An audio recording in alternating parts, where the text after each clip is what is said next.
Hey everyone, it's Mystery Girl and I'm Missy. I've been getting a lot of requests for a good old-fashioned urban legend. So here's a short one.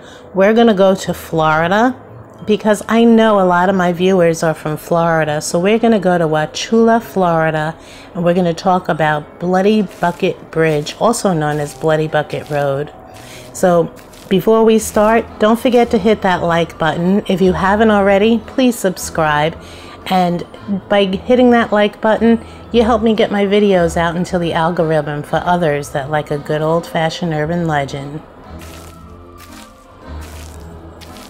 Wauchula is the county seat of Hardy County, just southeast of Tampa, Florida. It's home to the Bloody Bucket Bridge, otherwise known as Bloody Bucket Road. As with most legends, this legend varies depending on who you're talking to. Around the time of the Civil War, an ex-slave served as the town's midwife. Haunted by the memory of her own child being taken from her, she began smothering the babies that she was delivering, telling their parents that the babies were stillborn. She would then carry the babies' remains in a bucket to a nearby bridge and dump the remains into the river. At some point, she was driven mad by her murder spree and would see the buckets fill with blood on their own. Rumor has it, to this day, that if you visit the bridge on a full moon, you can see the river water running red with blood. Bloody Bucket Road obviously isn't the real name of this road. The road at one time was a dirt road called Reinhard or Reinhard Pass Road. It's said to be hundreds of years old. It can be found on pre-1900s maps. Now the second legend that I found, it's very similar. It just has a couple of more details and goes a little bit further, I guess, into detail. An ex-slave woman moved from Georgia with her husband and settled in Wauchula. She served as a midwife and allegedly had delivered hundreds of babies. She began to become concerned that some families had too many children to feed. The woman decided to help out by eliminating a few right after birth. She would smother the babies and take them down to the bridge and bury them in the woods along the river. People became suspicious after so many babies died while being delivered by her.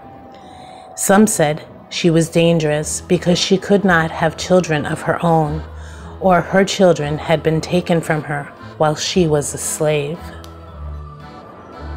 After a while, people refused to allow her to deliver any more babies, and the woman went crazy. To this day, nobody knows what her name was. Then the souls of the babies came back to haunt her. It is claimed that she could sit beside a bucket and it would fill with blood of all the infants that she had killed. She would empty the bucket and it would fill with blood again. She wore herself carrying the blood-filled buckets to the bridge, where she would then empty them into the river.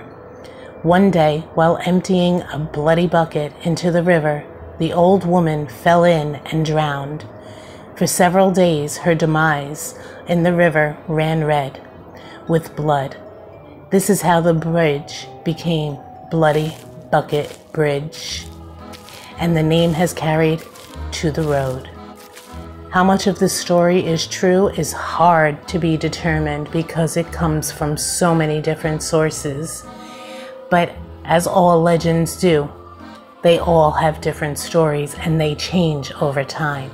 This just happens to be one of them. Now it's said that this only happens when the moon is full, and you have to go there at night because in the daytime you can't see it. Some have said when they went there and they put a flashlight into the water that it was red as blood. It's crazy how so many people have the same story. And there's also stories about people actually going there with buckets of blood and pouring blood into the river.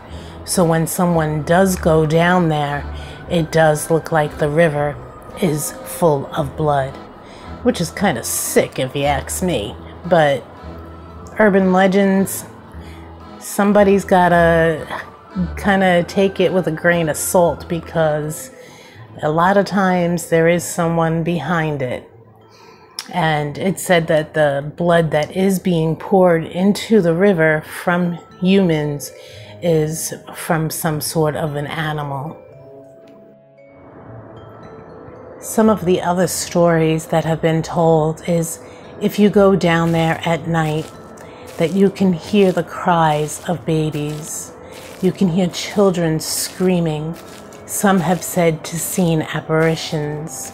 Some have gone down there with EVPs and were able to pick up voices or wordings from their EVPs. And everybody that has gone down there says that it literally scares the crap out of them.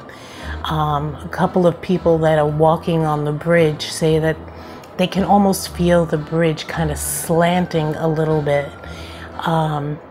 There's so many different stories that, you know, so many say that when you stand still, that is when you can hear the cries of the babies. As with every urban legend, I'm sure there's some truth behind it, but a lot of the stories that come further into the future. Now, I'll remind you, this was said to happen in the early 1900s, around the Civil War time. So remind you, over the years, things change. People go to these sites and they make it look like there's blood everywhere. That on a full night, that the river runs with blood. On a Halloween, the river runs with blood. But who's to say if it's real or if someone's actually just pouring blood into that river?